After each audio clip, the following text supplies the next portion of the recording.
Welcome everybody to the Mangalorian as we continue our trek through the Frieza Saga. Last week, Goku arrived, the Ginyu Force arrived. Goku showed an incredible amount of new power to the point where even Vegeta was surprised. On today's Mangalorian, we continue that story. I'm Danny, joined by Jordan over here. What's going on, man? Happy New Year. Happy New Year. Excited for all the new Dragon Ball stuff coming. Excited to review this channel. Let's just jump straight into it. You mean this volume? Yeah, the volume.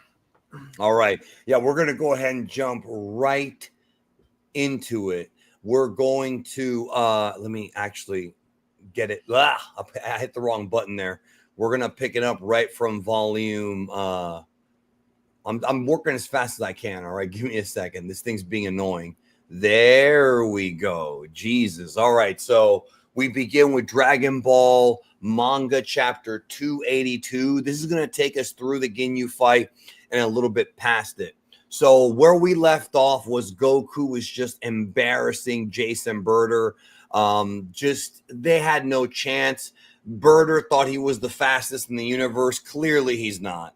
And he just was saying that, and Goku's basically saying, like, look, I trained really hard like that. And the thing I like about Goku's character is he always tries to inspire that work ethic in others.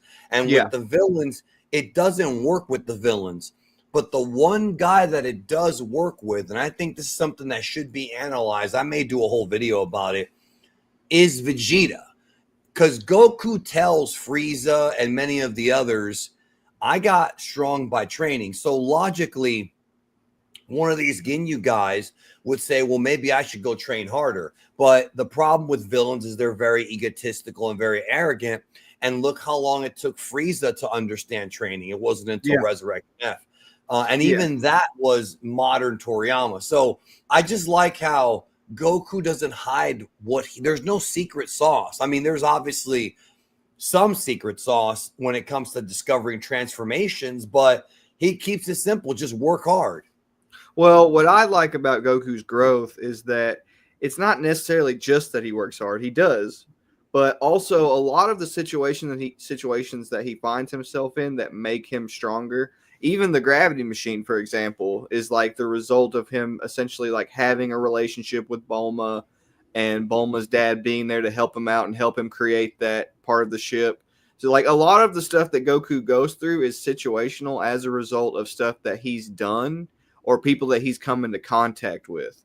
And a lot of the gods and stuff that have taught him would not have taught him if he wasn't the type of person that he is too.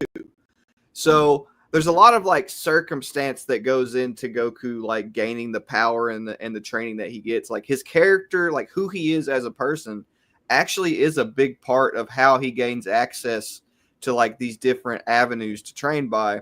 But I think part of the reason that it works for Vegeta is because of Vegeta and Goku's first fight. Because Vegeta and whenever and of Vegeta's own pride. That's what the real Saiyan pride is. Yeah. He also can't stand the idea of being surpassed by Goku as an elite warrior and as somebody that he thought was below him in every way. But I think that his fight with Goku really gave him evidence. Like it gave him like first-hand evidence of the fruits of training in that way and going through those types of experiences. Whereas these guys, they're completely flabbergasted by the idea that anybody could even get this strong, especially a low-class Saiyan. So they don't really understand the nuances of how Goku got stronger in the same ways that Vegeta does, because Vegeta thinks that that Goku has done what he has heard is possible in the past, which is breaking the limits of what Saiyans themselves are capable of. So Vegeta has a bit more insight into what's going on with Goku as well, I think. And I think that's also a big part of it.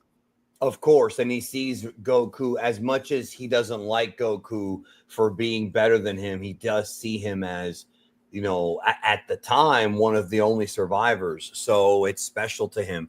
I want to highlight the line here where he says, "But I'm the fastest in the universe," and Goku says, "I guess you're the second fastest now." Yeah, he wasn't even like it's shit talk, but it's not like he's just clowning Birder. It's like, hey, I trained, like how I got here, bro. It wasn't just like matter of fact. Yeah. Yeah, Xavier here says one of the few times Goku talks trash was to the Ginyu Force. Yeah, I mean, Goku's confidence has always been a fun thing to look at, because it's usually based in something. It's like when going back to Resurrection F, he knew that Frieza's body had a drawback. He knew that Frieza didn't really train in that body long enough in the golden form. And again, what did Goku do? He didn't keep it to himself, which he could have done. He straight up told him, like, hey, you didn't train enough in this golden form. Frieza could have said, you know what? I'm going to do that. I'm going to leave and come back and fight you. He didn't. He wound up getting killed. However, in the Granola arc, it shows that what happened in the Tournament of Power and the Granola arc where he came back as Black Frieza, after a while, what Goku said did resonate with even Frieza. It took a long time. It took years, but it's kind of interesting that it did resonate. It just took longer because he's stubborn. Yeah. And at different points in the series, it does seem like Goku encouraging that in characters like Vegeta or Frieza will backfire. But the very interesting thing I think about Vegeta's character at this point in the series is the fact that despite the fact he's still a villain, Goku kind of keeps him tamed by incentivizing him with the idea of constantly getting stronger and improving in that sense. And I think that's something that Frieza is kind of falling into. He's like the modern version of like what Vegeta is here. Basically, what I'm trying to say is I don't think Frieza is like necessarily a better person. I just think that he's kind of got the same trope going on as Vegeta here, where it's kind of a necessity for him to have Goku and Vegeta around to grow as a martial artist, as well as he would never admit that, though. He would never admit that. You know what I mean? Right. And also, I find it interesting that Vegeta is kind of using Krillin and Gohan as pawns here, because Frieza has like talked about how he is interested in manipulating Goku and Vegeta. So it really does kind of show you like the character traits that Frieza and Vegeta have in common. Like they really come through the more you like parallel the two characters, because they both really do like just use people for their own ends, at least at this point in the series, old Vegeta. Like there is a lot of parallels between how Frieza handles these situations and Vegeta. And I think they have a lot in common, which feeds into, how Vegeta is kind of behaving now in modern Dragon Ball. Yes. These action shots from Toriyama are wonderful. This shot right here, the anime adapted it faithfully, perfectly. That big kick to Birder. And then, of course, he follows it up with a big elbow right to the grill piece. And then he does the infamous thing he did with Nappa, where he holds his big-ass body up over his head and drops him. At this point, Bata has been completely knocked out. There's no point in fighting. You guys are still alive. He tells them, they're still alive. And he tells Geese, I don't want to have to do this to you as well. And then what does Geese do? He runs to Captain Ginyu, bro. That's almost as bad as being upset at a Discord server and running to another Discord server to complain about it. It's almost that bad. And so he does that, and we're left alone. Then Vegeta, being the fucking asshole that he is, straight up finishes off. Look at this, bro. He knees him in the throat. He's absolutely merciless. That knee to the throat is so vicious. That is such a vicious attack. And then he fires a blast, and look where the blast is going. Literally right up Raccoon's ass. Yeah. The blast went up Raccoon's ass. So Goku won't finish them off. Vegeta does. Goku's telling him, what's wrong with you? It's kind of like the Nappa thing. Like, these guys aren't gonna do shit to us now. They can't even move. And then he's over here. I mean, I like this. Your bleeding heart sentimentality makes you want to retch. What were you thinking letting the last one get away like that? With your newfound strength, you could have easily dealt with him without even breaking a sweat. It seems you weren't fully able to become a Super Saiyan after all. And this is when Goku first hears the word Super Saiyan. Yeah. You might be proud of how overwhelmingly powerful you've become, but you'll never beat Frieza with an attitude like that. Not unless you become immortal. That is, you have absolutely no idea how completely terrifying and ruthless Frieza is capable of being, and that's true. Goku doesn't have any idea. Right. Well, and what just to go into some detail here, what Vegeta means by you truly haven't become a Super Saiyan, and Ginyu kind of expands on this here in a few minutes as well, is that the Saiyans believe that the Super Saiyan loved battle over all things. Number one, they prioritize battle over everything else. Essentially, And they was are ruthless too. Yeah. Number two, they were incapable of mercy. They would mercilessly destroy everything in their path. They were very, very savage in that sense. And unless you live by these particular standards, Vegeta thinks that it's impossible for you to be able to become a Super Saiyan. And that explains, and what's very interesting about that is that explains why Saiyan culture is the way it is as a whole. Like everything that they prioritize in terms of like their stance in combat and their attitude towards opponents and things of that nature. Like that really explains why the Saiyans all have this like merciless attitude, this very savage attitude, because they kind of, there's a legend based around a figure who exemplifies those character traits. So that kind of explains also why Vegeta feels justified in being the type of person that he is as well, because he's been raised in a culture where he's been taught that that's exactly the type of person you are supposed to be. You're not supposed to be like a concerned, caring person. You're supposed to be the opposite of that in every way. It's survival of the fittest, and it's very, very interesting. And I like how they play on that here, because Goku, due to the fact that he was raised on Earth, he can't relate to that because he was raised as a martial artist.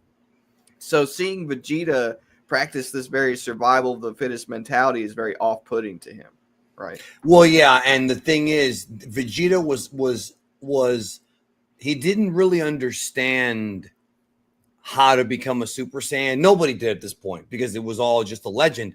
But he was on the right track in the sense that rage does play a part. This is obviously before the S cells thing later, but rage did play a part in it. He just didn't know. But being rageful, like being angry, that doesn't make you a bad person. One of the things that we as human beings need to understand and embrace is that, and this is coming from somebody like myself who has had documented issues with anger management, is just because you get angry does not make you a bad guy. You have a right to be angry at things and at people when it's a miscarriage of justice, when an injustice has happened to you. And that's what happened to Goku, actually, when we get to that part. But it doesn't make you evil. And Vegeta's just taking that little bit and just making it wild. Chapter 283. So here they're discussing what's going to happen next. They're kind of like, not the battle's dying down. They're trying to figure out about the Dragon Balls and everything. And then this is where basically Krillin is like, well, he hasn't summoned the dragon yet because Frieza has all the Dragon Balls because the skies haven't darkened yet. So, and this is where Goku's like, oh, then obviously there must be some kind of password or something. And then moving on here, there's some pretty fun filler with Captain Ginyu trying to teach some of Frieza's men how to be Ginyu Force members by doing funny poses and shit. But that's not here. It's just Jesus telling them, hey, like, we're getting rocked. We're getting smashed. We're our guys are down. We need you to come help. And I think, and there's the pose of just them two. It sucks. It went from being like all those different members of the Ginyu Force down to only two. And he's upset about that. He's like, it looks so great when we had the full team. This is bullshit. He's not only mad because his men are gone, he's also mad because he can't do the full pose. Now, right. I do think Captain Ginyu is an example of a three-dimensional character. It's funny how, and we talked about this last week and in my stream with Derek Padula. Dragon Ball fans, I think a lot of them, I'm not going to get into Dragon Ball fans and the way they think, but there are Dragon Ball villains that are very one-dimensional. Captain Ginyu is three-dimensional, and here's why. He is evil. He is a bad guy working for the most evil guy in the galaxy, but he does care about his men. And number three, and I think most importantly, and we see this in the fight with Goku, he's kind of an honorable warrior to a degree. He does end up falling to his own ego and doing the body switch, but the way that he fights Goku is very much entranced in the martial arts. And what I mean by that is I believe that if Captain Ginyu were given the option like Frieza was, I believe that he would have actually left and trained harder. He's one of the guys, yes, and that's why I had such a major issue with the Resurrection F Dragon Ball Super arc, because the Resurrection F Dragon Ball Super arc adds all this extra shit with you don't like Captain Ginyu. Yeah, that's one. Well, that's one thing I don't like. There's a lot of things I hate about that because he somehow mastered Tagoma's body in two. There's a lot of plot holes, but yes, I don't like that because Captain Ginyu shows a shred of maybe being a bit more of a martial artist and maybe not just being Frieza's lackey, but we never see it play out. In Toriyama's canon, Captain Ginyu never came back because Resurrection F, the movie, was written by Toriyama. The arc took Toriyama's movie and added a bunch of shit that Toei added. And yet people in the fandom think the arcs are somehow more canon. Yeah. Again, that's why I hate the fucking canon debates, because no one knows what they're talking about. So Ginyu and Geese are heading back. Mm-hmm. I think leading up to ROF, whenever Goku and Vegeta are doing their training to get God Chi, I like that section of it, but I like that too. The in-between stuff was fine. I'm talking about the arc itself. Yeah, exactly. Like, and it kind of felt like those arcs were just put there for those in-between scenes, you know? It really kind of felt like a mistake in that sense, because it kind of felt like they were just like, oh, we need to explain some more stuff, so let's just redo the arcs, but they just didn't do a great job. That's for sure. Yeah, and to be honest, I looking back now at Dragon Ball Super, it's better if they don't have those arcs. I really do think. I think if they started Dragon Ball Super with a recap of the previous films and just went right into the Champa arc, I think it'd be better received. It's weird to me that people, it's weird to me, and again, this is another one of those fandoms do stupid shit that doesn't make sense, or they say stupid shit. People have the audacity to criticize Daima, and if you put Daima's first 12 episodes up against Super's first 12 episodes, it's like fucking ice cream and horse manure. It's stupid. And so you're telling me you would rather see 27 episodes of a retelling of a movie than something new, and Daima is something new. It just doesn't make sense to me. Yeah, you're right. You're on. But it's just the reality is about Dragon Ball Super is that Dragon Ball Super had a lot of great moments, but when you have to tell somebody skip the first 27 episodes, that doesn't make it a very good show. Yeah, overall, Overall, it just doesn't. Like, just imagine saying that to someone who's not a Dragon Ball fan. Oh, yeah, you can watch that Super stuff, but skip the first 27 episodes. They're going to be like, why? Or do they suck? Yeah, it's not really necessary. Yeah. No, well, and that's what I think they should do is watch the movies, but that does lower the quality of Super. And I think people oftentimes don't list that as a con, but it is a con. It is a con. It's 27 episodes that production was wasted on. So they're figuring out that they're worried about the Elder, because when the Elder dies, the Dragon Balls won't work anymore. So they have to split up now. But unfortunately for them, here comes Ginyu and Geese. So now they're there to fight. Now, this moment right here, and Goku's still very confident. This moment right here I really like, because they're basically just kind of talking trash. He measures the scouter and all that. But what I do like here, and this is something, again, this is when you read Ginyu's phrasing, when you read his speech, you can already tell he's a multi-dimensional villain, because look what he says. This is shaping up to be a fight more interesting than any I've ever been in. I never imagined that I, Ginyu-sama, would ever have to show off my true power. And he even talks about, look, by my estimation, I'm guessing his power level is in the neighborhood of 60,000. Now, he's obviously wrong, but he's the first villain. He is the first villain besides Vegeta, who realized it during the fight. He's the first villain to actually look at the scouter and say, yeah, this is probably wrong because they can raise their power level. Dodoria was fucking stupid. Kui, Zarbon, and all these other Frieza lackeys are dumb fucks. Captain Ginyu was the first villain to say, yeah, he's probably a lot stronger than we think, because he knows that Goku couldn't have just one-shot a Raccoon if he didn't have a bunch of power inside of him. Right. So, yeah, man, I mean, I really think Captain Ginyu is an underrated character. Yeah, people need to take another look at him, bro. And you know, again, I'm not saying he's one of my favorites, but he's underrated. Now, this moment right here, write characters off when they're no longer relevant in the power sense, like they're no longer strong enough to really keep up with the modern scaling. I think people tend to write characters off in the fandom for that reason.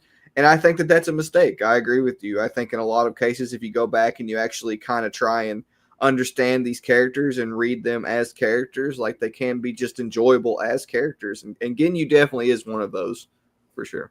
And he's definitely battle experienced too. You know, he's probably seen stuff like this.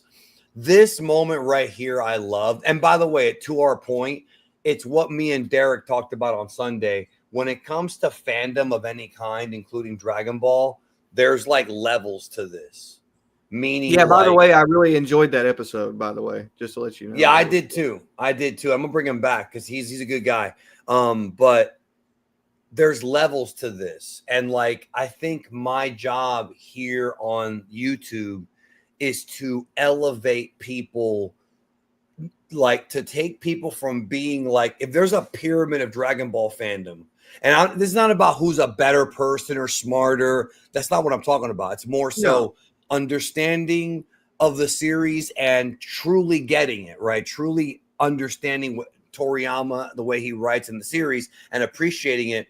There's obviously levels to it. And what I try to do on my channel is filter out the bullshit and get to the purest of what is Dragon Ball by sort of making people more hardcore fans. Now, does that mean they're all going to switch over to being hardcore? No. Does that mean they're all going to give up the dub permanently? No. And that's fine. I'm not asking you to do that. Like I said on the show Sunday, I'm just saying, hey, take a look at this. You know, you and I have done the Sayuki series, and there's a lot of people who think that who are just not going to care. Like, you're going to have levels in the sense of there's people who are going to watch our videos about Journey to the West and just not give a fuck. Then there's those that say, oh, well, that's really interesting. I never knew that. And then they appreciate our stuff. Then the next level up is maybe I should read Journey to the West. And then the next level above that is I'm going to devote more time to learning about Journey to the West besides reading it. That's or just Chinese mythology in general. Yeah. Yeah, because I look at Journey to the West as like an easy to understand guide to Chinese myth and culture, right? It is an amazing story, but it's also like a really, like if you want to just understand the mythology and the concepts surrounding that form of storytelling, it's like the most easy book to use to understand those things. And I think that that's what Toriyama caught on to, and part of the reason that he used that as sort of his guide to Chinese mythology is because it really does like encapsulate all kinds of things about Chinese mythology. But I agree with you. I think that Ginyu, like the type of people who write Ginyu off due to being weak are the same type of people who probably wouldn't be interested in our videos. But just to expand on what you were saying about, like, you can be a fan and it's okay to like be a little bit of a lower level in terms of your understanding of the series. And lower level does not mean you're like a dumbass. That is So not what it means. I'm a huge fan. Like here recently, as an adult, I've been playing The Legend of Zelda: Ocarina of Time. And when I was a kid, game. I loved that game as a kid. It was one of my favorite video games. Now, as an adult, going into it and playing it as an adult, I'm learning that there's all kinds of references to things, even in like Buddhist culture, that I didn't catch on to whenever I was a kid because I was a kid and I didn't understand any of the background behind Japanese or Chinese culture or Legend of Zelda, right? So as I've been playing it here recently as an adult, I've been catching on to more cool stuff within it and being like, oh, this is a nod to this is a nod to that. And it's just like, I was a lower level Zelda fan prior to coming into playing the game and understanding more about it through, the eyes of an adult. So it has nothing to do with being lesser than. It's just sometimes there's things about the series you don't understand or know until you actually and there learn. there are some that gravitate more towards the power scaling, and then some gravitate more towards the art style. It's just everyone's different. I did want to address Mr. West. What's up, brother? Good to see you. I know you were in the last stream. I was going to say hi to you there. If you need an updated link on where to watch Daima, because I think the one I sent you got taken down, please shoot me an email so you can see Daima on Fuji TV, because it's back this Friday. So I appreciate that. Also, I want to address one quick comment really quickly, because this comment put a smile on my face, and I'll explain why. He says, can you do a video on the tragedy that a chunk of the fan base skip OG Dragon Ball and tell others it's okay to skip it, and the misconceptions that circulate the fan base that make them think it's okay to skip it? Well, I have done a video like that, and the problem is it never went up, because when I went back and listened to the video, it was me cussing people out and calling them assholes. I think you showed it to me. No. I don't know if I think the video you're thinking of was the one that I never uploaded about that line that you and I hate so much. It's not that deep. That one I never got to upload. Oh, that is the one you showed me. Yeah, that's right. No. This video never got edited. It was just an audio video. And I basically wound up listening back to it. And I was like, I kind of came off really mean near the end of the video. And I'm trying my best not to be mean. In fact, to be honest with you, I feel like I think modern geekdom, modern Danny in 2024, I've had people, my private friends, tell me that I'm too nice, because there's a lot of motherfuckers in this community that need to get their fucking ass spanked. And I have purposely not done it to avoid drama. But like, it's, it really is something that I'm proud to have worked on, because I talked to Derek about it off air. Actually, in 2017, 2018, I was fighting with everybody, bro. I was fucking, you say one bad thing about me and I would explode.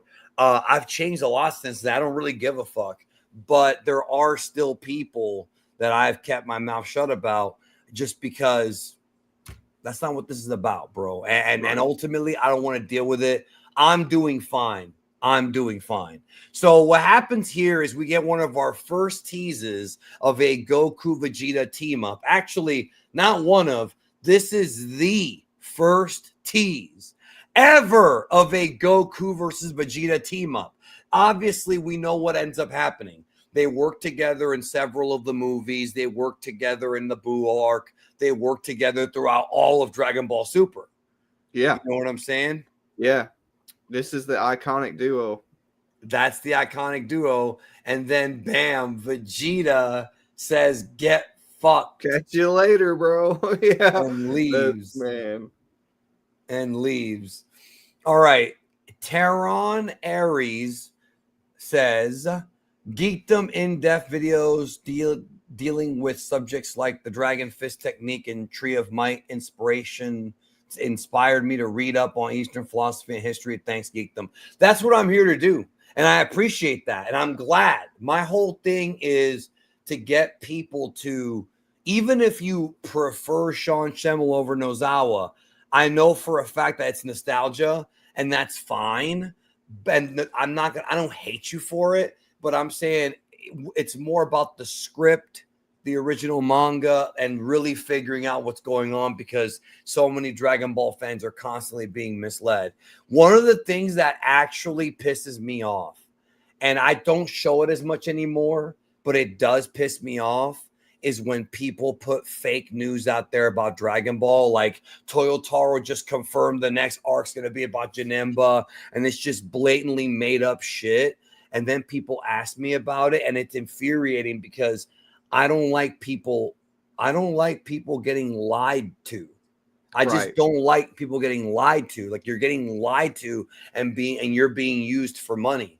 And it just pisses me the fuck off, bro. And that's why, this is why, and I'm not trying to turn this to a therapy session, but this is why people calling me a liar over Super 2019 pissed me off so much, because I'm the one guy in this fandom who's never fucking lied to you. When you fucking ask me if I know something, I say, I don't know, or I do know, or I might know, or I heard. I'm very honest. I have the most journalistic integrity when it comes to news. I straight up fucking say I know or I don't know. But people are so fucking fake, and yet I'm called a liar. It's like it digs into me, like or at least it used to, not so much anymore. All right, let's move on, bro. I don't want to fucking keep talking about me here. We're talking about Dragon Ball here. Chapter 284, Captain Ginyu's Pride. This panel right here was infamously in the show. So I love that the very first panel is Ginyu fucking charging Goku with an elbow. Yeah. Bam. And ironically enough, an elbow. Goku used an elbow to knock out Raccoon, and he used an elbow to knock out Birder. Damn, man. I should have mentioned that in my shorts I did about the Tamagami 2 elbow. Damn it, man. I missed one. Anyways, I love it because this is a big deal, guys. This is a big fucking deal. Ginyu is the first member of his special forces to connect with a shot on Goku. No one's been able to do that until now. Yeah. Which already shows Ginyu's no joke. Above. Now he did sucker punch him, but whatever. Yeah. So he ducks the chop. Goku goes for a kick. Ginyu dodges. This part's just great, fucking just classic martial arts Toriyama action.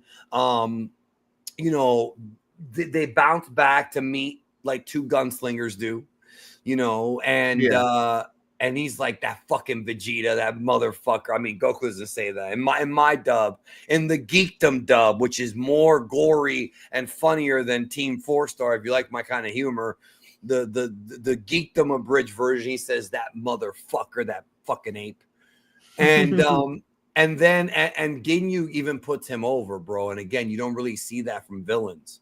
And then he's like, okay, well, I'm going to have to fight these guys alone. He's like, fuck it. And then here goes Vegeta. Now, Ginyu doesn't like Goku's cockiness, which is so funny. Geese is actually told to stay out of the fight, which, again, very unvillain-like. There is a lot of martial artists in this man, Ginyu, bro. I think he's very, very overlooked by the fandom. Very different from Frieza. He's very he's definitely got a sense of pride that Toriyama classically uses to indicate what characters have potential as a martial artist and what characters don't. He clearly has that character trait for sure. I like this guy right here. If you want real truth about Dragon Ball, watch Japanese channels. That's real easy to say to somebody who doesn't speak Japanese, bro. Fuck, man. And also, Japanese channels, this guy makes it seem like Japanese channels get all the fucking news ahead of time and get all the leaks ahead of time when they don't. Just because you live closer to Toei does not mean that you're actually closer to Toei. You understand? Right. That is not what it means, bro. So I'm learning Japanese. Good. Anytime you can learn a new language, that's a good thing. You want to improve yourself.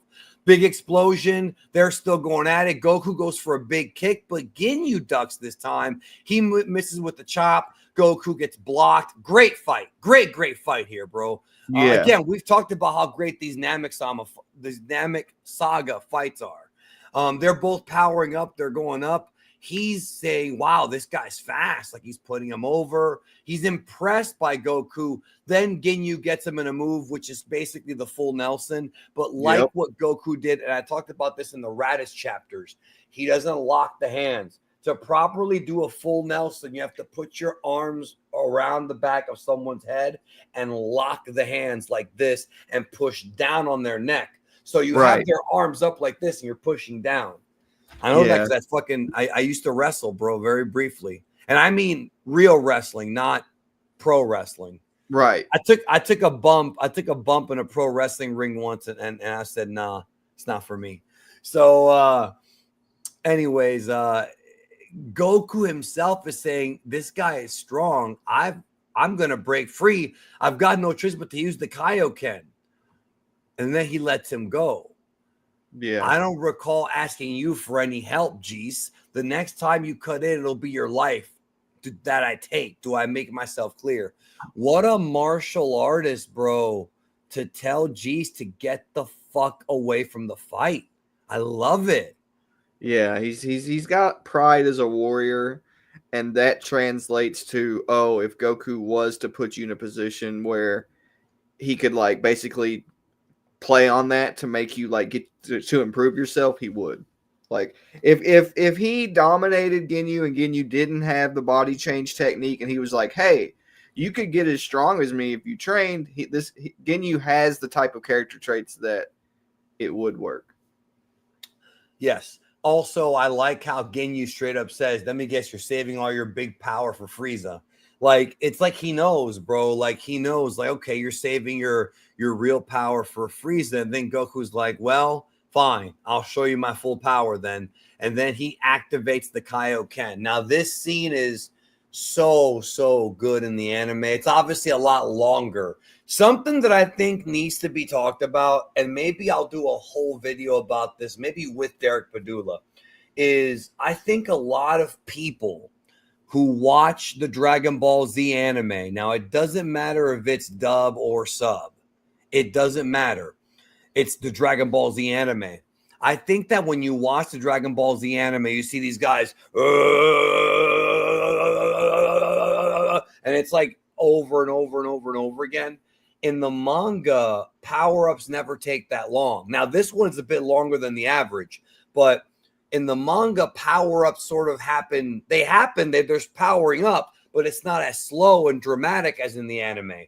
Because in the anime, Kozo Morishita and Takao Koyama, when they took over to run Dragon Ball Z, they basically wanted to make it more dramatic by extending everything out, which is why it's so long. And so this is something that I've actually never talked about in a whole video, but Toriyama mentally probably doesn't mean for these power-ups to be as long as they are. No. But I think because so many people watch the Dragon Ball Z anime, again, doesn't matter what dub you're watching, and they never bothered to read the manga or learn about what I'm talking about, I think that in their heads, and I'm guilty of this too, because I saw the anime first.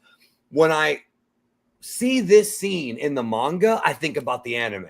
And the yellow dashes in Goku's powering up, that's supposed to be a precursor to Super Saiyan.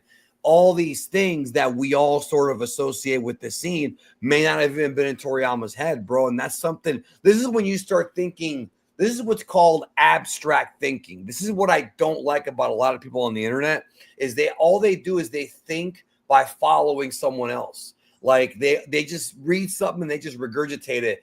And abstract thinking is when you start thinking about things in a nuanced way. Yeah, and I think it is kind of a disservice in the sense that it kind of takes away from what Toriyama is trying to communicate to you. In a way, but making it more dramatic does make it more entertaining usually. Oh, yeah, and I don't disagree with that. But what I mean by that is, just to be a little bit more specific, is in a lot of these power-ups, in a lot of cases, these power-ups are the result of, like Kaioken, for example. Goku's forcing his heart to beat, right? Like he's forcing his heart to beat. Adrenaline is causing him to have a spike in life energy, the life force that fuels him as a fighter, and his life and everything else. He's spiking it up by taking advantage of his heart, because when your heart beats, you have more overall energy.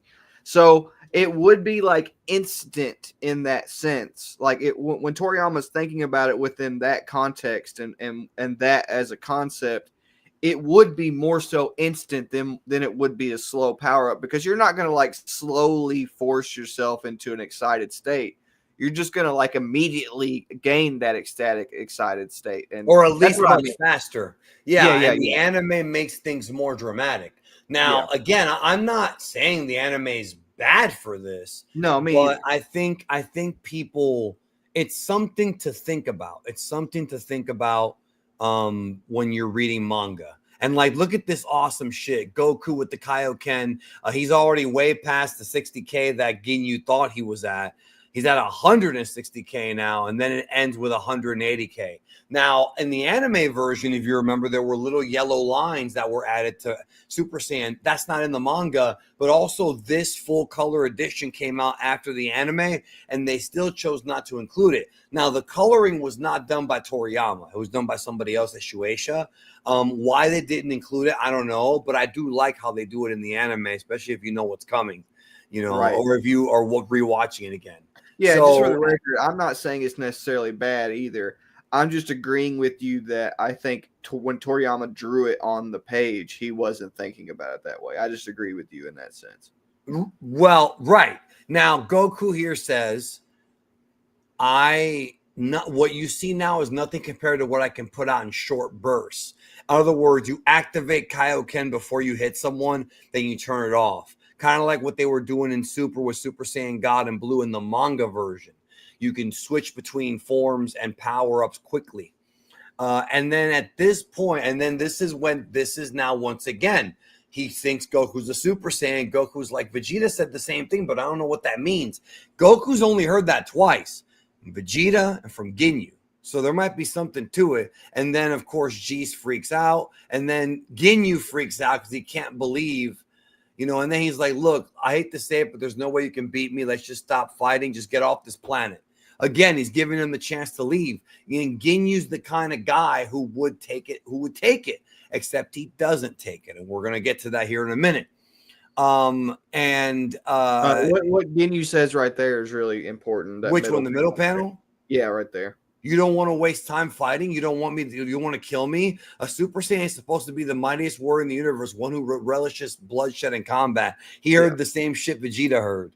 Yeah. Yeah. Is it rare for manga to get a colorized edition?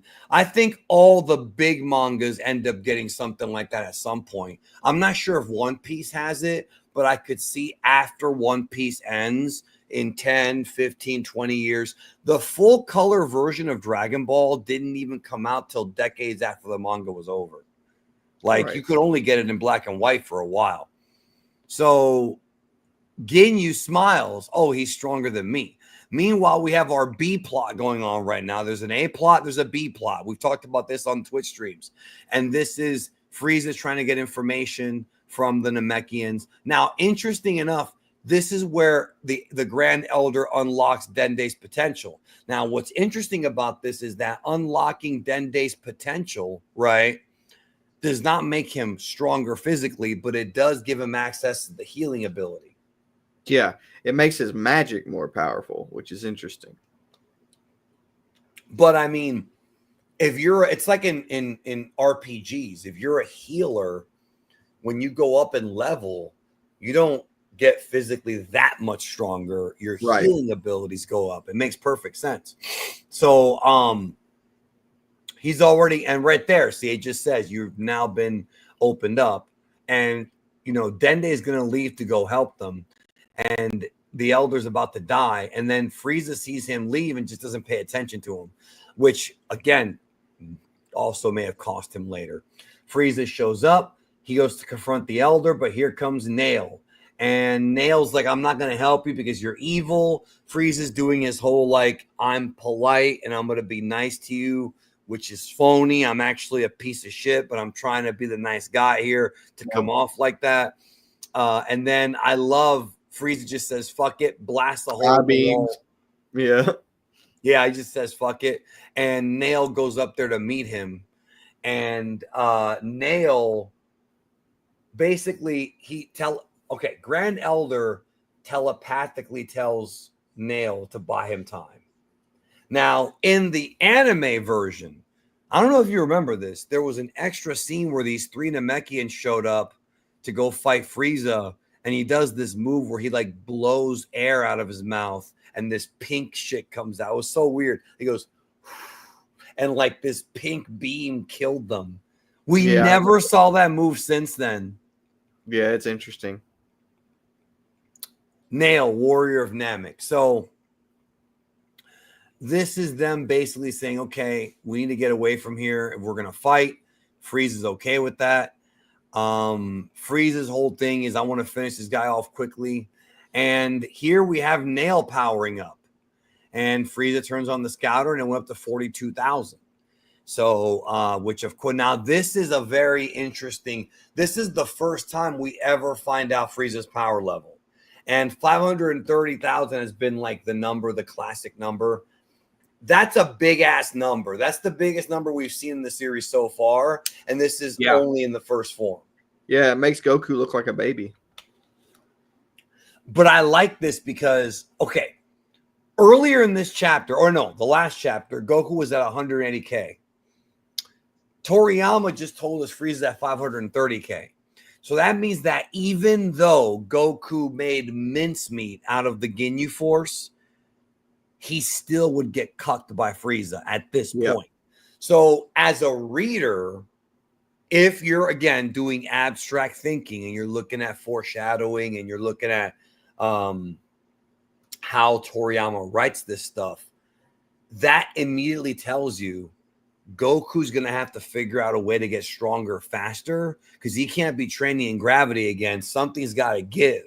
Yeah. And I do like that. I do like how we see, you know, Goku and then Frieza's power level and Toriyama saying, hey, you might think for a minute he has a chance. He really doesn't. Yeah. And I like that. Okay, so here comes Nail. He goes for a chop. Of course, this is one of my favorite lines in the dub. He rips off his hand and calls it a back scratcher. That is a very, very fun line. And yeah, he uses his hand. He freaks out. And then, in the dub, he tells him, here's a back scratcher. And then he elbows him in the gut. I mean, basically, Nail, Frieza's not even breaking a sweat against this guy, bro. But of course, Nail can regenerate. And basically, and I this like is where they explain that when he regenerates, he gets weaker too. Which because it takes it out of you. You have to rest. Yeah, you don't become permanently weaker, but it takes energy to regenerate. Which is and why it really correlates life energy to the power level concept as well. Like this really makes it like extremely obvious that their power level is a result of their life energy itself, which is very important. But here's why I'm even bringing this up. I made a short about this. One of the most frequently asked questions that we've gotten throughout the years is why did Demon King Piccolo not regenerate when Goku punched him in the gut? And I made a video where I explained to people because he was out of energy. He did not have enough energy to regenerate. It takes energy to regenerate. You can't just do it if you're tired. You have to rest, eat a senzu bean, whatever you got to do to get your energy back. But yeah, right now Nail is just trying to hang on, trying to distract. So now Ginyu says, I'm happy to have found someone stronger than you, which again, something that is uncharacteristic of a villain, right? Yeah. This is where he punches himself I can't imagine the readers back in like 1989 or 1990. Like, what is he doing? Yeah. What's he doing? Yeah, what the fuck? And then he's like, you may not be a Super Saiyan, but I've still taken a liking to that strong body of yours. Pause. Where's the pause police at, bro? Where's the pause police at? I'm gonna make. Yeah, Goku's like, yeah, he's like taking a liking, bro. What is? He should have said, "I like you and I want you." That's basically what he do it the easy way or the hard way. I know, bro. Oh my god! All right. So then he does the change. In the dub, it was change now, but in the Japanese, it was just change. And this is when we see the body switch right there. Well, he did put something in Goku's mouth, so maybe Goku has a right to, and now Captain Ginyu has taken Goku's body, and Goku's not only in Ginyu's body, but he's also in Ginyu's injured body, which is why he attacked himself. Chapter 287, body change. So Goku has no idea what's going on. Here, Ginyu's like, I got this beautiful body now. I don't need the old one. Another frequently asked question is this Captain Ginyu's original body? And the answer is Toriyama never actually explained that. No. We don't know. Do you think, like, as a betting man it is or no? I mean, given that he has a habit of stealing new bodies, I don't think it's unlikely that he had another body and that he was from another species that has that specific ability to switch bodies. I do know that Toyotaro did that like promotional artwork where he basically showed that Ginyu wasn't his original body, like in his personal headcanon. But I think it's left open to interpretation on purpose because, and this is something a lot of people don't understand about storytelling, not everything needs to be explained. Sometimes if you leave things open to interpretation, it fascinates people to the point that they want to be involved in the story. They want to think about it. They want to speculate about it. They want to, experience it in that sense. So despite the fact that we don't know whether or not it is Ginyu's original body, I do think it's fun to speculate and think about for sure. Yes, I don't think it was either, because if he was in that body, how would he have ever discovered the body switch? What would he even practice it on? Exactly. Xavier says, first time we see Goku to go SS3 to 5, it's 5 minutes of greatness. Well, we're going to get the 5 minutes of greatness later on in this arc, but we haven't gotten there yet. So Goku's barely able to fly. He's actually in a big pinch right now. And they're back to, Goku and Krillin are back to get Bulma to move to a new location. She's obviously going to be all upset that she was left alone, but I don't think she wants to hang out. But Goku's there, so at least there's that. There's nothing really for us to talk about there in that breakdown. Here, Vegeta made it back to Frieza's ship, and he's basically makes himself at home. Yeah, he's trying to find the Dragon Balls. Yeah, he makes himself at home, takes a shower, and he finds a new outfit for himself. In the anime version, the colors were different. It was a different, it was like a darker silvery color blue. Yeah, it was darker and like more silvery with the armor. But it is Vegeta wearing something different for once. I'll be honest. When I first saw him put this on in the anime, I liked it, but I think it kind of got played out later on. Yeah. I think it did. It also gets drawn progressively differently as the series progresses. No, that's not what I mean. I mean just this armor, because it's just got the standard white, cover up. It is. You know what? It is kind of a unique outfit for him, though. You don't see him in it for very long, and it is reminiscent of his future outfits. But yeah, I can understand what you mean. It does get played out pretty quick. Yeah, and also somebody pointed this out years ago, and it is true. As the series progresses, Vegeta wears less and less armor, and that is sort of symbolic of him dropping the who he was as a person and changing. So that is true, and we're talking about the original series. Not this version of his outfit reminds me a lot of Star Wars aesthetic stuff. It's the sci-fi shit. Yeah. Air Dog says, "Why didn't Ginyu finish off Goku after the change? He could have. Why didn't Frieza finish everybody off when he could have? Because he didn't even finish Nail off. Villains are stupid sometimes. Now, sometimes they're stupid for the sake of the story." And that is something that can be criticized. In the next arc, which is the Cell Saga, I like to playfully call it the arc of the morons, because everyone in that arc is an idiot except 2 people. on both the good side and the bad side. Like they're stupid as fuck. They made I stupid decisions. I like the idea that Frieza let Nail live because he was so gung ho to kill all the Namekians before, and then he kind of like paid for it because then he found out he needed the password. So I think, in my mind, the way I think about it is That's true. He kind of refrained from killing Nail because he was like, "Oh, what if this turns around and I pay for this later," type of thing. So Yeah, no, for sure, for sure. But the point still stands that villains do tend to they do. You're not right. For the finish sake of off. the point, Yeah. they do that. Yeah. And we see that in the Frieza fight coming up. So Goku and Krillin appear. Vegeta sees them, doesn't even know they're there, and they managed to excavate the Dragon Ball. So Vegeta would have probably never found them if it wasn't for that. So they're doing the come forth Shenron, but that's not going to work because or Shenlong. That's not going to work because that's not the password in the Namekian. So now he knows. He doesn't even know what Shenlong is. Like he knows that something is missing.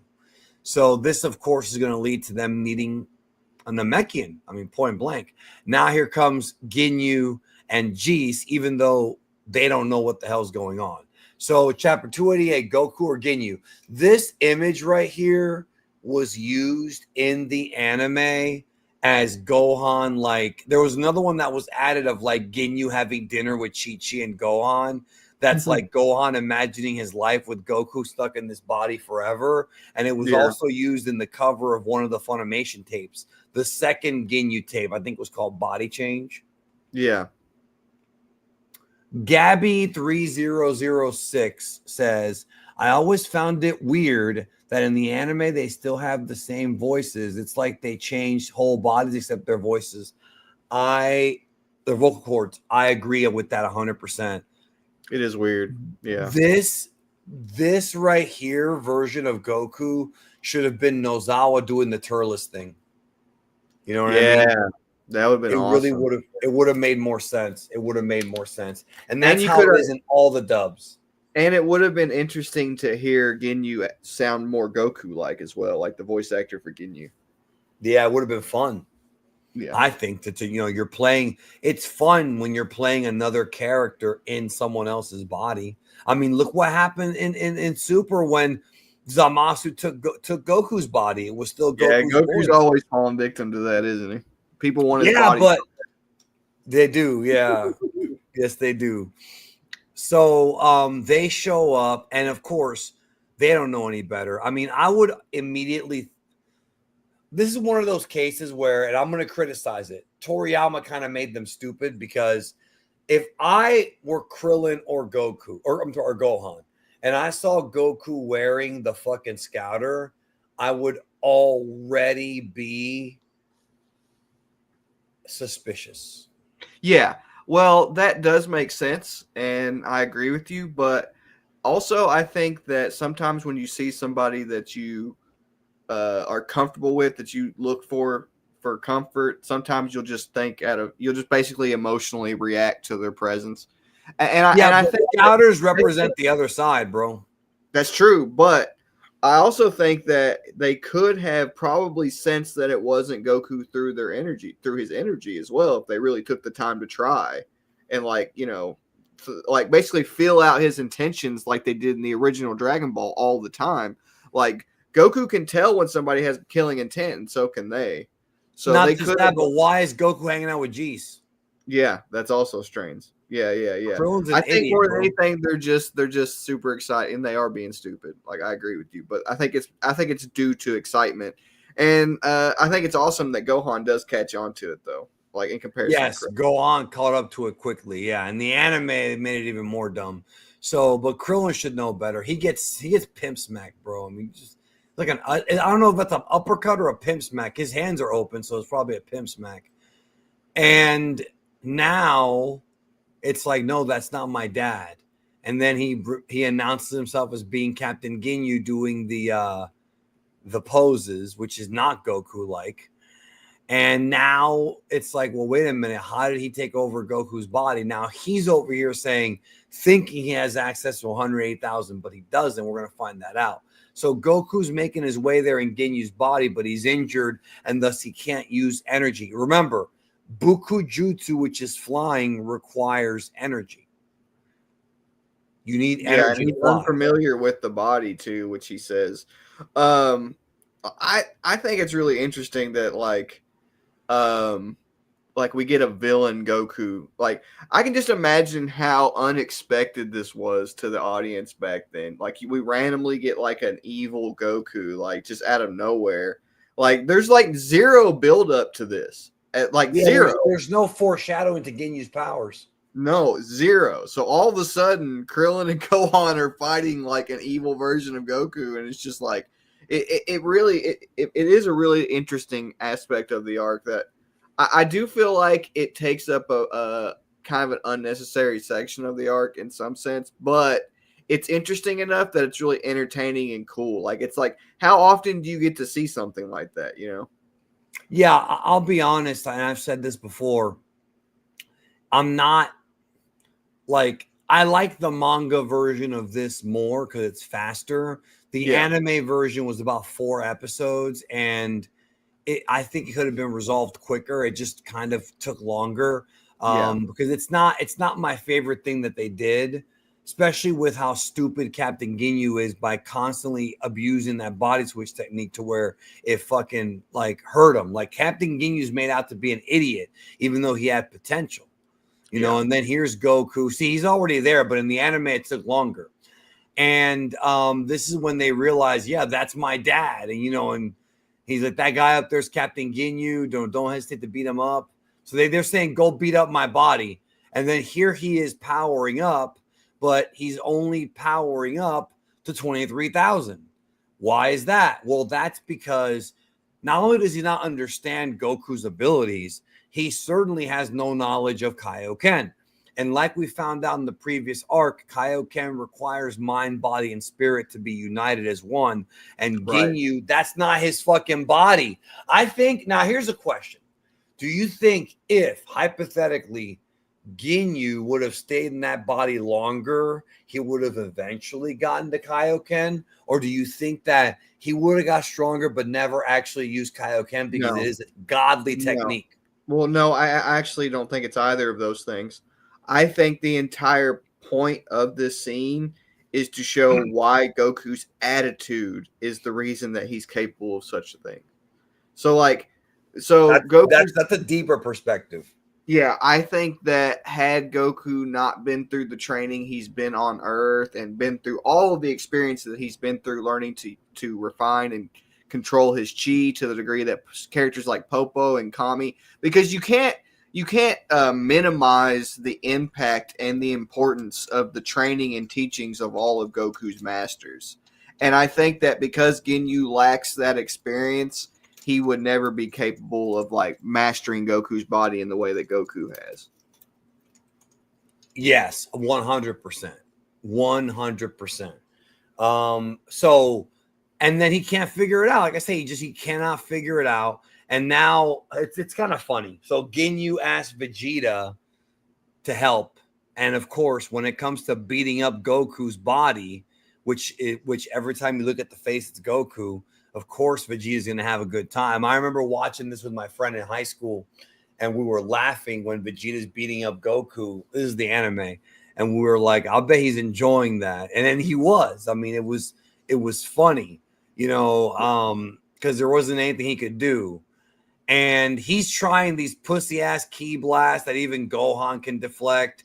Like, this is not Goku. And, you know, basically he's like, you can't control that body very well. Just give up. He's like, give up. I'm not going to give up. And then, meanwhile, Vegeta goes to handle Geese. Now, this was like again, Vegeta has killed every member of the Ginyu so far. This is the last one left. Obviously, Vegeta's much stronger now when he went near death against Raccoon and took the Senzu. Excuse me. And now Vegeta's like, yeah, I got stronger. So he kicks the shit out of freaking Geese. That's a badass move there, too. He cracks the fucking armor. And then as he's upside down, blasts him and kills him, bro. So Vegeta has been the murderer of the entire Ginyu. But I like that like it's that Vegeta starts this whole thing being terrified of the squadron and ends up being the one to take them, even though he didn't actually beat them in a fight except for Jeez. Yeah, He he's still was able to making kill up him. for everything that they've done to him. But one of the more interesting aspects, I think, of this is that they've all been very antagonistic to Vegeta his entire life. They're kind of like Vegeta's villains in a lot of ways, and Frieza included, but he's not counted in this. Coolie was definitely a bully. But Yeah, yeah, the anime shows flashbacks of Mr. Guldo and Vegeta having beef a long time ago. Well, in that sense, the Ginyu Force is kind of like a mirroring of Tien, Yamcha, all of the characters in that Goku uses as his own fighting force, his own team that used to be villains that he converted into friends. Vegeta has like literally the opposite mentality. Like he would never like what I'm saying is it's almost as if they're implying that the Ginyu Force and they kind of imply this in different ways because as the characters are weakened and Vegeta like humbles them, they're more willing to like work with him and betray Frieza. And it's almost as if they're implying that like the Ginyu Force kind of had the potential to be something similar to the people that Goku has like changed in the past, but Vegeta just completely thwarted that opportunity and decided to mercilessly wipe them all out instead. Like he did the exact opposite of what Goku would have done in this scenario, and due to that, he didn't gain all those comrades and stuff like Goku did. He just, everybody was killed. Yeah, this era of Vegeta was not the guy who he became later on at all. Like, very different. I do like here the uppercut to the gut, vintage Goku technique done on Goku. Goku loves to use that uppercut. There's the infamous Vegeta left hook, the same one he used on Tamagami 2. And Mike Tyson's favorite punch, double kick to the back. He's just, double axe handle. He's just destroying his body. Again, they go through this in the manga really fast. The anime takes forever. The manga version is fast. And actually, I think it was 4 episodes. I thought it was 3 or 4, but it was 4. So now he wants to finish him off. And then he's saying, don't kill him, Vegeta, because, hey, that's my body. And this is where he's about to go in there and finish off Goku or finish off Ginyu in Goku's body. Then he says change. Chapter 290, Ginyu's defeated. Thanks for the spoiler, Toriyama. Toriyama hates leaks and spoilers, though. Here he comes with a double punch all the way down. Goku, of course, sees the opportunity, jumps in the way of the blast, even though the blast is really quick. Remember, this is going on like almost at the speed of light. And it's quick. And maybe past it for all we know. He jumps in there, and then Ginyu gets his body back, and Goku gets his. Of course, it's been beaten up now. And now Ginyu's like, well, I got to get Vegeta's body. So he goes for the change technique again. But this time, Goku throws a frog in the way. So Ginyu's ultimate fate is to live the rest of his life as an amphibian, bro. And of course, the frog takes over Ginyu. There was a lot of cool filler in the anime that showed like Ginyu Frog on Namek. There was obviously where he took over Bulma's body when he came back to Earth. They play with it a little bit, but what a fate to turn into a frog, bro. Again, that's the body change. He exploited it and it backfired. When he went back to being Captain Ginyu, he probably should have just tried to leave then. Yeah, he should have. He had a chance. And then Vegeta would have caught up to him and probably killed him. Probably. Yeah, that's what I think. So now again, we talked about it earlier in the stream. Toriyama already showed that Frieza's at 530K and Goku's 180K. Now Goku's been beaten up. So there's another Zenkai coming. It's like Toriyama realizes I have to do something because he's not there yet. It just doesn't make sense. So and this was a really interesting way to put Goku in a position to where he would be hurt to where he would have to be recovered so he could get stronger and face Frieza. This is not, because it really is like innovative on Toriyama's part because he made Goku so strong that it's like, well, who's going to weaken Goku to that point to where he can recover again and get stronger? So he basically just used Ginyu as a tool in that sense to like put Goku's body in a position to where he would have to recover after that situation, which is it makes sense because no one was going to damage Goku's body at that point except Frieza himself. Right. Nobody else could. He was the strongest guy on the planet besides Frieza. So I love this. He's like, I'm going to step on you. And then he's like, nah, I'll let you go. Not only because the life ahead of you will be punishment enough. And he's crying, bro. You kind of feel bad for him. You kind of feel bad for Ginyu, bro. He had potential, but, another one bites the dust, as they say. So there's no more Senzu. But Goku, but I think Vegeta knows that he's going to need Goku maybe to help with Frieza. But here he says, once Frieza's been taken care of, I can deal with them whenever I please. By then, I have no doubt I'll have become a Super Saiyan. So now he's over here thinking he's the fucking Super Saiyan. So his whole thing was that he's going to use everyone. And then when he goes Super Saiyan, kill everyone. That's why that goes back to that conversation we had a couple weeks ago where I said that he wouldn't have kept this fucking promise. When he's like, hey, let me wish for immortality and I'll let you go. I don't think so, bro. This Vegeta was a piece of shit. No, he's a piece of shit, bro. He's not a good guy yet. Takes time. Well, I don't think he has to be a good guy. Frieza's not a good guy. And he has people that like Frieza was scared shitless of the Saiyans. You could even argue that Frieza kind of had a very similar attitude towards the Saiyans as Vegeta does Goku in terms of like being intimidated by their potential, and yet he did still choose to make Vegeta his lackey and manipulate him. I don't know. I see the commonality.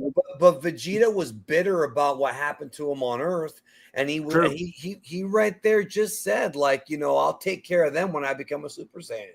Right. I agree with you that he probably uses people, bro. Yeah, he definitely does for sure. At this point.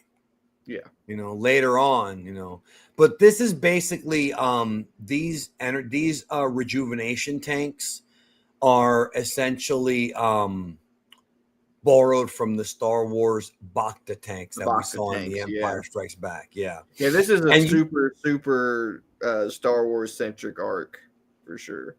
Yeah, an angry Frieza 291. This is, of course, the thumbnail for this stream. What's happening here is he ends up giving Krillin and Gohan Saiyan armor or Frieza army armor, and I actually like this look for them. Yeah, because it's like really a callback to Nappa and Vegeta too. Yeah, but I like how they're on Namek and all the villains were wearing them, and now they're working with a villain, so now they're wearing one. It's just it's like, you're my little Vegeta and Nappa knockoffs. Vegeta's just like. And notice how Krillin's is mostly black. I like that. Yeah, it does look good on him. It looks cool. Yeah, I've always been a fan of these designs, even the big shoulder look. So off they go, and Frieza's over here having his way with Nail, only using his left arm. Just straight up, just toying with him, and these blasts do nothing. He's like, you're wasting your time. I like that Frieza gets in front of him, does this back fist. Just humiliate him, bro. You can either tell me how to make the Dragon Balls grant my wish or die. And then he's like, even if I were to tell you, it would do you no good. What? Soon Dende will reach the Earthlings and he should be there any moment. And he'll tell them the very words that you so desperately want to know. What? I don't know why he opened his mouth and told Frieza that. Again, boneheaded move. Yeah. And then he realizes, oh, that was Dende. Maybe I should have killed him. He basically just wanted to stab Frieza one good time. He was like, you know what? You may be like way more powerful than me, and you may be like about to kill me, but I'm just going to psychologically destroy you real quick before you kill me. That type of thing. And you know what? I like how he realizes that, you were buying time. The only thing that's weird, right, is that This guy said all the Ginyu. First of all, the spelling is terrible. All the Ginyu Force members look ridiculous except Ginyu himself. That's wrong because Ginyu's pretty fucking ridiculous. I mean, if you haven't paid attention to that, bro, you're reading a different manga. Yeah, they're all wearing like gym leotards. You know, they're just they're all goofy. So why do you think Frieza didn't just kill this motherfucker at this point? He could have done it. Well, I think it's partially because he knows Dende's about to tell him the password, and he's like, I got to go right now. But again, I also think it's partially because he's been too gung ho about killing the Namekians. Like he's kind of like on the edge of like he doesn't know exactly what his next move is going to be because he's being thrown for a loop. You know. Hugo says, at this point, before the Frieza fight, is Vegeta around as strong as Goku without Kaioken? I honestly do not remember his actual power level. Xavier's in the chat right now. Xavier, if you could real quick post Vegeta's power level, like post getting beaten up by Raccoon, because I don't remember it offhand. I don't have those memorized, but I think he's got the list either on his PC or he does have it memorized. Vegeta right before the fight with Frieza. I don't remember what it was. I really don't. I don't either. So, I know he's in one of the old. Yeah, it's in one of the old guidebooks. So he's saying, have all 5 of them been killed? Like, he's pissed now, bro. Like, I don't know what's going on. Like, but I gotta figure this out. And now he's angry, bro. I love it. We're seeing the real Frieza. This adds to the dimensionality of Frieza's character, kind of like how you were talking about with Ginyu. Him talking about how he's upset at the idea of lower life forms getting the wish. It basically insinuates multiple times that Frieza has a superiority complex due to his species, due to what he is as an actual species. Like, he actually believes that he is superior as a being to everybody else around him. So that's interesting. Yeah, of course. That's an aspect of his character that is just there. What was I going to tell you? Yeah, so they're right here. The whole thing is they're running out of time because once the Grand Elder dies, the Dragon Balls won't work anymore. This is where I like that very cartoony. Thank goodness the goofy reunion. Yep. Yeah. Chapter 292, come forth, genuine Shenlong. I love this art right here. This how they're all staring at the balls and shit with those like scowls. Yeah. Yeah, the way I love Toriyama's expressions. He does a great job. This is wrong right here. He says, I think after the Krillin blast. Oh, wait. No, after the Krillin blast. Okay, I misunderstood. No, you're probably right. My bad. I thought you meant after this. Yes, the Krillin blast did give Vegeta another Zenkai, but we haven't gotten there yet, bro. We'll get there when we get there. That might be next volume.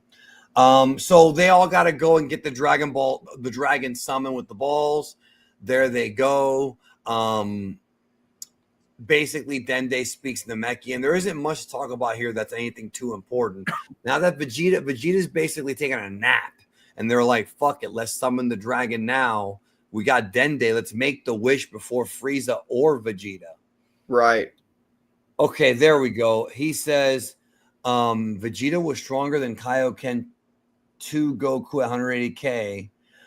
He was giving first form Frieza a struggle. I think Vegeta was 250K.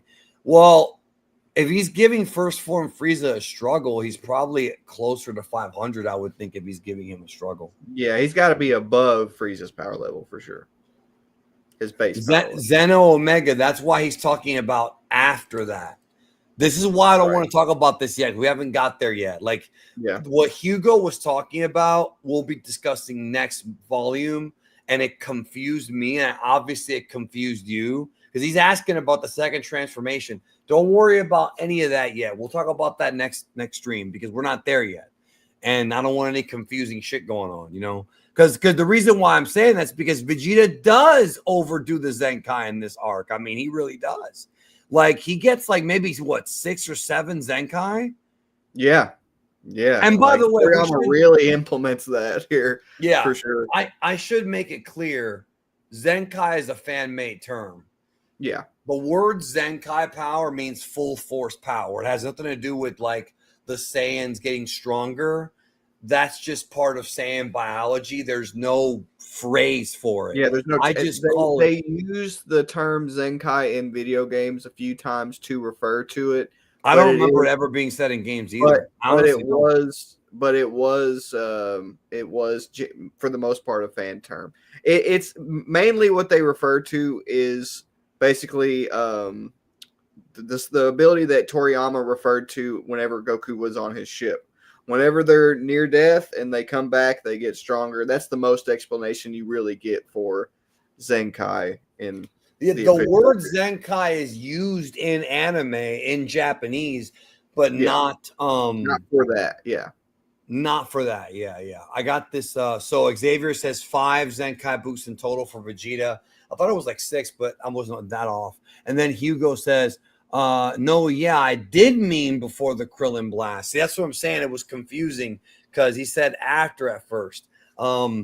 I was replying to another comment that mentioned that Krillin blast. Thanks for the clarification, though. Yeah. We'll discuss the Krillin blast next chapter or next volume. I mean, because I think it's it's either the next one or the one after. So, but I just don't want to jump there yet because we're not there yet. And again, it's going to derail the conversation.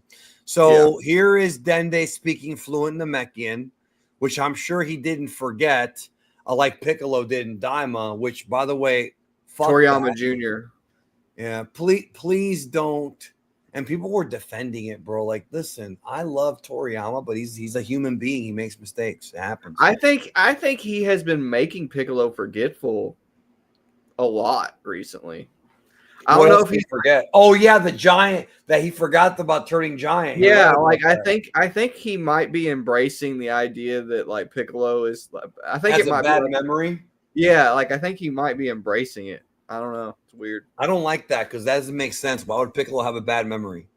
I don't know. It's weird. Yeah. But then again, I can't understand what it would be like to be 3 people merged together either. So I don't know. Me neither, bro. And I've heard you like 2 guys inside of you at once. Anyways, all right. So they summon the dragon. This is what they called at the time Super Shenlong. It was before Dragon Ball Super. They didn't know it was called Porunga yet. Frieza notices the sky's getting dark, which makes no sense because Namek has 3 suns. Classic dragon sign of the Dragon Balls being used. Yep. And then Kaio is marking out because, hey, the wishes are coming. Here is the dragon. Again, totally different type of dragon than Shenlong. This dragon is not the traditional Chinese dragon. Yeah, he looks more like a genie. He's got a really cool design. Well, what, in your opinion, is there a reason as to why Porunga looks like this? I don't think Toriyama ever answered it. I really do think it's a genie thing. I really do think that he was trying to make him appear more like your stereotypical genie from like Arabian Nights. He got big ass arms, bro. He's buff. Yeah, but if you look at like so for example, Shenron has that tail that like goes on forever, like it wraps all around like the area whenever you summon him. Whereas this guy, it curls up exactly what happens whenever you use a lamp to. Oh yeah. The little, yeah. So he has the appearance of a genie, in my opinion. I think that's the point of it. Yeah, I mean, it's definitely, I think he looks like Porunga looks like he'd be a fighter with his arms all buff like that. It's definitely a different look. And I'll tell you what, when I first got into Dragon Ball, before I had seen these episodes, I just thought the Namekian dragon looked the same. But no, every dragon that is summoned looks a little bit different. A lot different. So he can grant 3 wishes. And they're like, there you go. That's 3? That's a genie thing. Right. It is a genie thing. Yeah. So the first, ask him to please bring back everyone the Saiyans killed on Earth back to life. And then he says, I cannot do that. I'm able to bring only one person back to life at a time. The Namekian dragon has different powers than the ones from Earth. The one grants 1 wish, but can bring back a group of people back to life. The Namekian dragon grants 3, but they're not as powerful.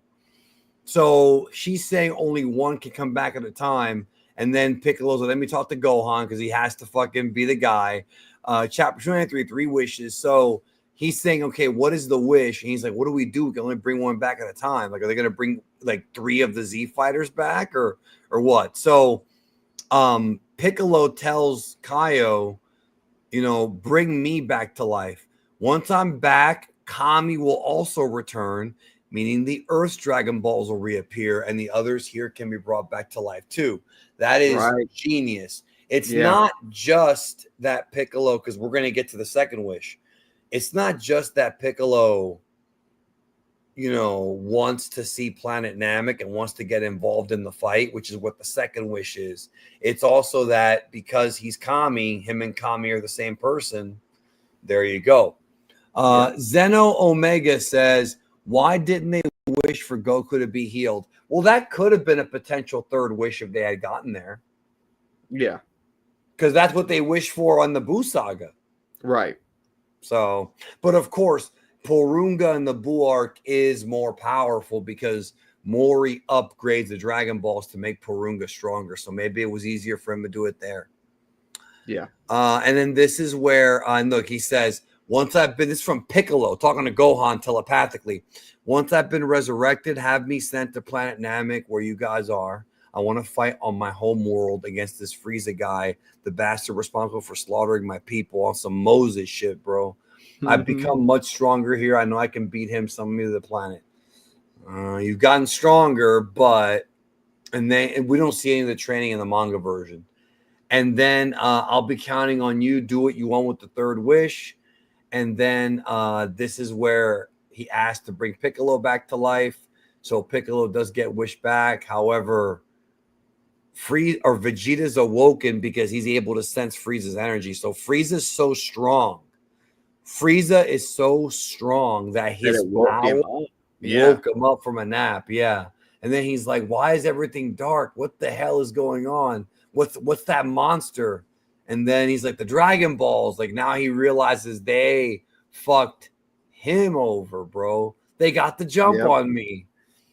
So Piccolo's halo disappears. Kami reappears on Earth. So God is back on Earth. And he's like, that Piccolo, that's some pretty smart thinking. And then the second wish is to bring Piccolo to Namek, which is what he wishes for. It happens. But he doesn't end up appearing right there. He ends up appearing somewhere else on the planet because he's not with them initially, but he's on the planet. And then now Vegeta's awoken. So that's going to be a problem because they still have one wish left. And he's like, hurry up and make me immortal because Frieza's on his way here now. And then they're out of time at this point. Yeah. Krillin and Gohan are in a very tough situation. Airdog says, should have wished to teleport Frieza into the sun. I don't know if that would have worked, but probably not. Maybe. I don't know. The dragon's powers, oftentimes the limitations were done for plot convenience as like plot shielding versus actually having a range of, Also, I kind of think having the Dragon Balls back was more important. Anyway. Well, for now, yeah. I think he means maybe the third wish. But that's true. They could have done that and had Goku around, But Kami coming back was the important part of the Piccolo wish because they need those Earth Balls. And Frieza realizes what's going on. And he's on his way. And Piccolo has arrived on Namek, and we're done. We are done. Well, I think. Okay, so the entire reason that the Dragon Balls are there is because of the trip, that Piccolo in his previous iteration made to Earth. The son of Pitatsu? Yeah, it just plays on the connection between Earth and Namek so much more to have the Dragon Balls on Earth restored and have them have such a huge impact on what happens on Namek, because it makes Piccolo's journey to Earth and Goku's journey to Namek much more impactful in that sense. I think that's what I really like about the wish. Yeah, I No, I mean it's smart because it gave them more wishes. It's kind of like the joke, like, what would you do if you had 3 wishes? Well, I'd ask for infinity wishes. Right. Which I think I could be wrong on this, but didn't the DuckTales movie, do you remember the DuckTales movie, Treasure of the Yeah, Lost Lamp? Didn't they do that in that movie where one of the villains asked for unlimited wishes I think and the so. genie, I It's think, been a yeah, and the long genie. time, but I love that. I I love that. loved it when I was a kid. I used to watch that movie on Saturday mornings. What, Laura? Oh no, on Friday mornings if I didn't have school, while eating macaroni and cheese, bro. That was my shit. That's awesome. So, yes. Anyways, we are done with Dragon Ball Manga Volume 24. Next week is Volume 25, or next stream. We should be around next week, right? Do you have anything planned for the I don't 14th? think so. I don't think Yeah. there's another snowstorm coming, so we should be able to do it. Yeah, we almost didn't record today because there was a snowstorm in the Mid-Atlantic area that hit Virginia, Kentucky, West Virginia, a bunch of different states. You said you did lose power and then No, I lost internet for a while. A lot of other people around me did lose power, but I only lost internet for a little bit. And a few luckily, I had hours. Ocarina of Time to play during that. So Great. Did you beat it yet? I'm literally on Ganondorf, like I'm on the final fight, and I'm kind of dreading fighting him because I know the game's over after that. So I'm kind of putting it off. Game's not But really over, bro. Pick up Majora's Mask. oh yeah, that's true. I'm just not. I do enjoy Majora's Mask. I'm just not as big a fan. But Yeah, now I actually, in some ways, I think Majora's Mask might be better than Ocarina in some ways. It's certainly more like outside the box thinking because they've for never made sure, a Zelda game like that since or before. So right. yeah. Anyway, so we're done with Dragon Ball chapter 24, and the stream is going to come to an end. I may be back this week on the channel, like tomorrow or Thursday. I might be back with a stream, and I'm also going to do a members only Q&A. That's only for members. I'm thinking about doing streams, or I'm sorry, doing Q&As just for members every few months or so, just for fun. You know what I mean? Just Right. to give them extra content. So maybe Right. we'll do that. But we're done. Have a good one, y'all. Take care. See Catch you you guys real later. soon.